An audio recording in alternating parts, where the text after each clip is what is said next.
God in the Dock by C.S. Lewis. Myth became fact. 1944. My friend Quirinius has advanced the charge that none of us are in fact Christians at all. According to him, historic Christianity is something so barbarous that no modern man can really believe it. The moderns who claim to do so are in fact believing a modern system of thought which retains the vocabulary of Christianity and exploits the emotions inherited from it while quietly dropping its essential doctrines. Quirinius compared modern Christianity with the modern English monarchy. The forms of kingship have been retained, but the reality has been abandoned. All this I believe to be false, except of a few modernist theologians who, by God's grace, become fewer every day. But for the moment, let us assume that Quirinius is right. Let us pretend for purposes of argument that all who now call themselves Christians have abandoned the historic doctrines. Let us suppose that modern Christianity reveals a system of names, rituals, formulae, and metaphors which persists although the thoughts behind it have changed. Quirinius ought to be able to explain the persistence. Why, on his view, do all these educated and enlightened pseudo-Christians insist on expressing their deepest thoughts in terms of an archaic mythology, which must hamper and embarrass them at every turn? Why do they refuse to cut the umbilical cord which binds the living and flourishing child to its moribund mother? For, if Quirinius is right, it should be a great relief to them to do so. Yet the odd thing is that even those who seem most embarrassed by the sediment of barbaric Christianity in their thought become suddenly obstinate when you ask them to get rid of it altogether. They will strain the cord almost to breaking point, but they refuse to cut it.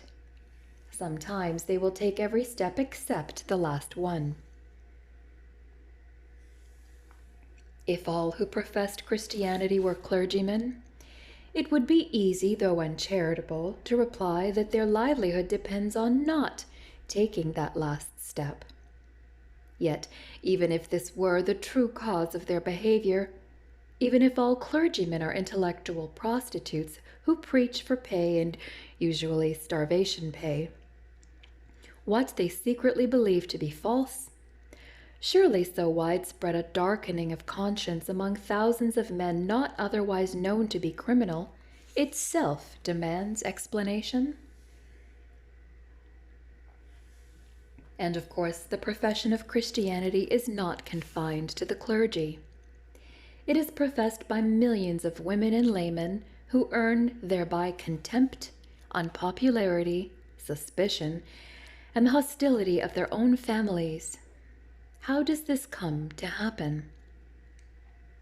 Obstinacies of this sort are interesting. Why not cut the cord? Asks Quirinius. Everything would be much easier if you would free your thought from this vestigial mythology. To be sure, far easier.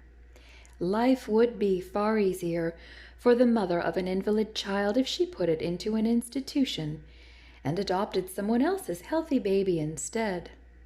Life would be far easier to many a man if he abandoned the woman he has actually fallen in love with and married someone else because she is more suitable.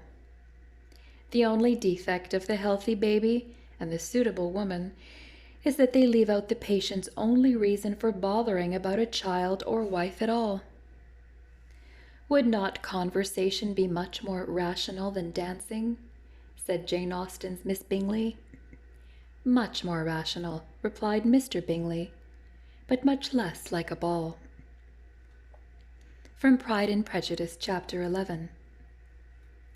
In the same way, it would be much more rational to abolish the English monarchy. But how, if by doing so you leave out the one element in our state which matters most? How, if the monarchy is the channel through which all the vital elements of citizenship, loyalty, the consecration of secular life, the hierarchical principle, splendor, ceremony, continuity, still trickle down to irrigate the dust bowl of modern economic statecraft. The real answer of even the most modernist Christianity to Quirinius is the same, even assuming, which I most constantly deny, that the doctrines of historic Christianity are merely mythical. It is the myth which is the vital and nourishing element in the whole concern. Quirinius wants us to move with the times. Now, we know where times move. They move away. But in religion we find something that does not move away. It is what Quirinius calls the myth. That abides. It is what he calls the modern and living thought that moves away. Not only the thought of theologians, but the thought of anti-theologians. Where are the predecessors of Quirinius? Where is the Epicureanism of Lucretius? That being Titus Lucretius Carus, who lived from 99 to 55 BC, the Roman poet. The pagan revival of Julian the Apostate, Roman emperor from AD 361 to 363. Where are the Gnostics? Where is the monism of Averroes? Averroes of Cordova believed that only one intellect exists for the whole human race, in which every individual participates to the exclusion of personal immortality. The deism of Voltaire, the dogmatic materialism of the great Victorians. They have moved with the times, but the thing they were all attacking remains. Quirinius finds it still there to attack. The myth, to speak his language, has outlived the thoughts of all its defenders and of all its adversaries. It is the myth that gives life. Those elements, even in modernist Christianity, which Quirinius regards as vestigial, are the substance. What he takes for the real modern belief is the shadow. To explain this, we must look a little closer at myth in general, and at this myth in particular. Human intellect is incurably abstract. Pure mathematics is the type of successful thought. Yet, the only realities we experience are concrete. This pain, this pleasure, this dog, this man. While we are loving the man, bearing the pain, enjoying the pleasure, we are not intellectually apprehending pleasure, pain, or personality.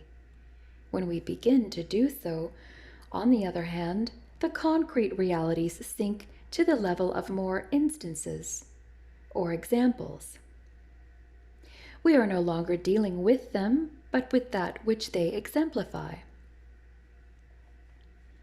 This is our dilemma, either to taste and not to know, or to know and not to taste, or more strictly, to lack one kind of knowledge because we are in an experience, or to lack another kind because we are outside it. As thinkers, we are cut off from what we think about. As tasting, touching, willing, loving, hating, we do not clearly understand. The more lucidly we think, the more we are cut off. The more deeply we enter into reality, the less we can think. You cannot study pleasure in the moment of the nuptial embrace, nor repentance while repenting, nor analyze the nature of humor while roaring with laughter. But when else can you really know these things? If only my toothache would stop, I could write another chapter about pain. But once it stops, what do I know about pain? Of this tragic dilemma, myth is the partial solution. In the enjoyment of a great myth, we come nearest to experiencing as a concrete what can otherwise be understood only as an abstraction. At this moment, for example, I am trying to understand something very abstract indeed. The fading, vanishing of tasted reality as we try to grasp it with the discursive reason. Probably I have made heavy weather of it. But if I remind you instead of Orpheus and Eurydice, how he was suffered to lead her by the hand, but when he turned round to look at her, she disappeared. What was merely a principle becomes imaginable. You may reply that you never till this moment attached that meaning to that myth.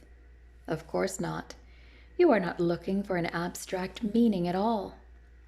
If that was what you were doing, the myth would be for you no true myth, but a mere allegory.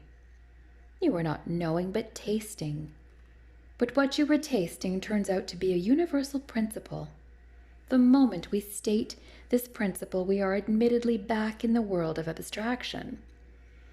It is only while receiving the myth as a story that you experience the principle concretely.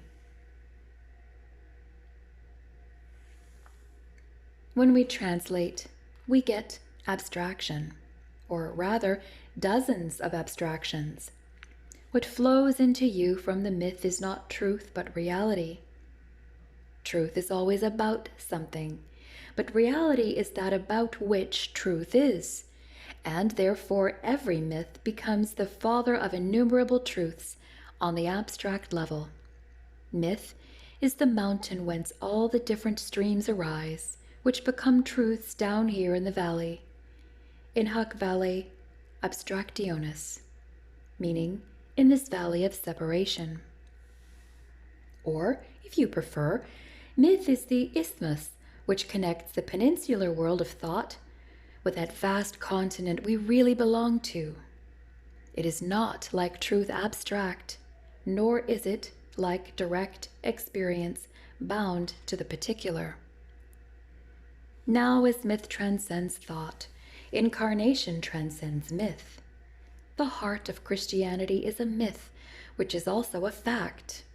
The old myth of the dying God, without ceasing to be myth, comes down from the heaven of legend and imagination to the earth of history. It happens at a particular date, in a particular place, followed by definable historical consequences. We pass from a Balder or an Osiris, dying nobody knows when or where, to a historical person crucified. It is all in order, under Pontius Pilate. By becoming fact, it does not cease to be myth. That is the miracle. I suspect that men have sometimes derived more spiritual sustenance from myths they did not believe than from the religion they professed. To be truly Christian, we must both assent to the historical fact and also receive the myth, fact though it has become, with the same imaginative embrace which we accord to all myths. The one is hardly more necessary than the other. A man who disbelieved the Christian story as fact, but continually fed on it as myth, would, perhaps, be more spiritually alive than one who assented and did not think much about it. The modernist, the extreme modernist, infidel in all but name, need not be called a fool or hypocrite because he obstinately retains, even in the midst of his intellectual atheism, the language, rites, sacraments, and story of the Christians. The poor man may be clinging, with a wisdom he himself by no means understands, to that which is his life. It would have been better that Loisy should have remained a Christian. It would not necessarily have been better that he should have purged his thought of vestigial Christianity. Those who do not know that this great myth became fact when the Virgin conceived are indeed to be pitied. Alfred Loisy was a French theologian and founder of the modernist movement. But Christians also need to be reminded, we may thank Quirinius for reminding us, that what became fact was a myth, that it carries with it into the world of fact all the properties of a myth. God is more than a god, not less. Christ is more than Balder, not less. We must not be ashamed of the mythical radiance resting on our theology. We must not be nervous about parallels and pagan Christs.